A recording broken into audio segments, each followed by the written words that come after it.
Ką mes galim pasakyti pasauliui apie šeštines? Ką mes šiandien pamaldose švenčiame? Kas tai? Kas buvo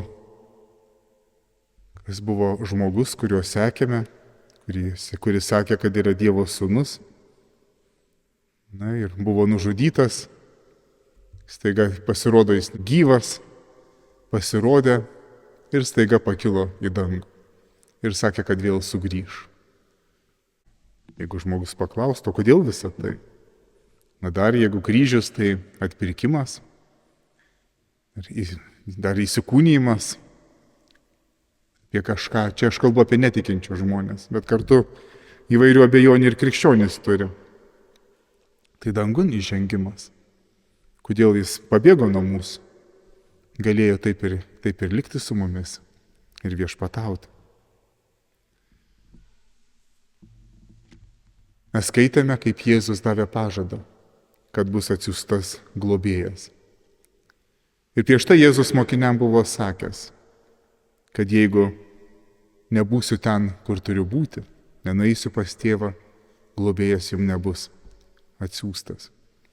Viešpats dangun žengimu įžengia į jam priklausančią šlovę, jam priklausančią garbę. Ir mes šioje žemėje, mes ją galime tik įsivaizduoti, bet jos negalime matyti. Ką reiškia sėdi Dievo tėvo dešinėje. Yra graži kantata. 1725 metais Bacho sukurta. Iš Bacho darbų 128 skaičius yra, jeigu kam kiltų mintis pasiklausyti. Sudėti poetės, būtent tai kantatai parašiusios žodžius, ten du kūrėjai, bet jos pagrindas yra Kristianė Marijanė von Ziegler. Ir jis sako, pirmin, pirmin galingų balsų, skelbkite visur, mano Jėzus sėdi dešinėje. Kas drįstų man tai užginčyti?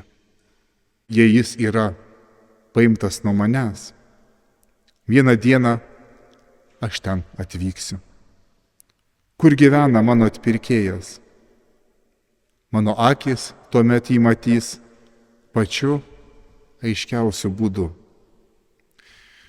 O jeigu tik galėčiau pasistatyti savo namelį, kur? Veltui trokštu.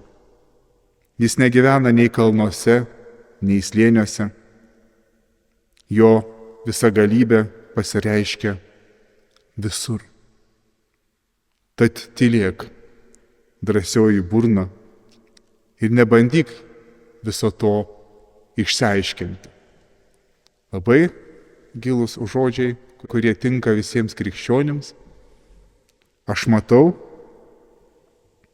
aš tikiu, aš kaip ir jūs norėčiau apčiuopti, ir kai ir ta trobelė yra aliuzija į apaštalo Petro žodžius ant Taboro kalno, kad pastatykime palapines, kaip gera čia, bet negaliu. Ir aš turiu tik tai užsičiaupti prieš šią paslaptį, prieš tą didelę šlovę ir pagarbinti viešpatį. Ir tada jau kitoje arijoje yra giedama. Ne vienas žmogus nesugebės jo galybės išmatuoti.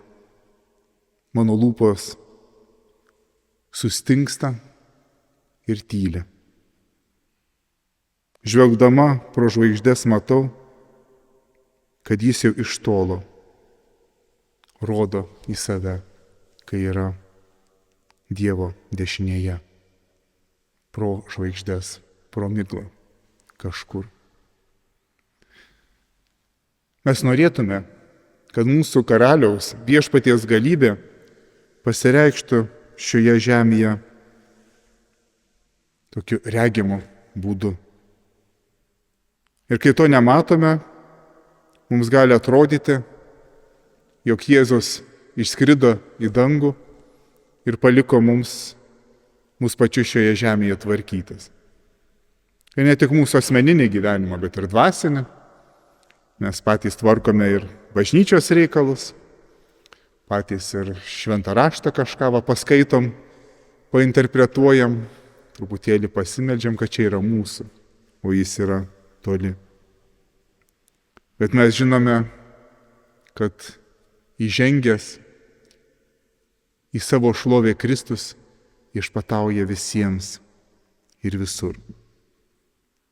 Ir to protas negali suvokti, bet tą gali priimti tikėjimas, kai mes nuolankiai skaitome šventąjį raštą, ir kuris ir apsako mūsų viešpaties šlovę, kuris ir apsako, kodėl viešpats įžengęs į dangų,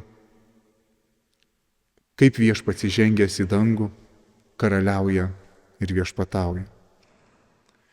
Ir labai gražiai daktaras Martynas Liuteris yra pasakęs, jeigu Jėzus kūno būtų šioje žemėje, kai buvo tada, jis negalėtų viešpatauti visiems.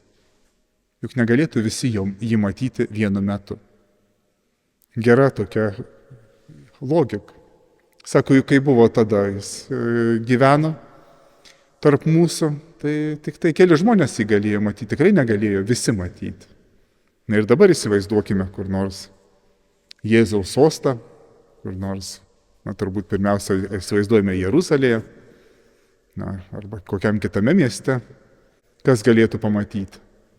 Tik tai tie, kurie yra labai arti, visi kiti žmonės žinotų, kad yra kažkur viešpats, kuris viešpatauja šiam pasauliu, bet prie jo prieiti yra neįmanoma. Yra atstumai. Tai Liuteris sako, bet viešpats pakilo į dangų, kad viešpatautų visiems ir visi jį galėtų matyti. Visi vienodai galėtų prie jo prieiti. Visi galėtų jo malonės priimti. Ir tokiu būdu visus mus valdo ir visiems mums teikia meilę. Ir nėra nei vieno žmogaus šioje žemėje nuo tos akimirkos, kuris galėtų iki tos akimirkos buvo galima sakyti, kad mokiniai yra arti. Ir taip ir buvo, mokiniai arti, visi kiti toli. Tačiau nuo to, kai Jėzus atsisėdo Dievo Tėvo dešinėje ir kai atsiuntė savo šventąją dvasią, kiekvienas žmogus, nesvarbu, kur jis yra vienodai arti prie viešpaties ir viešpats vienodai arti yra prie jo. Ir nesvarbu, kokiame dvasinėme stovyje žmogus yra, ar jis pamaldus, ar nepamaldus, ar keliauja gyvenime iki šiol, stengdamasis išvengti nuodėmę ar puolėsi nuodėmę.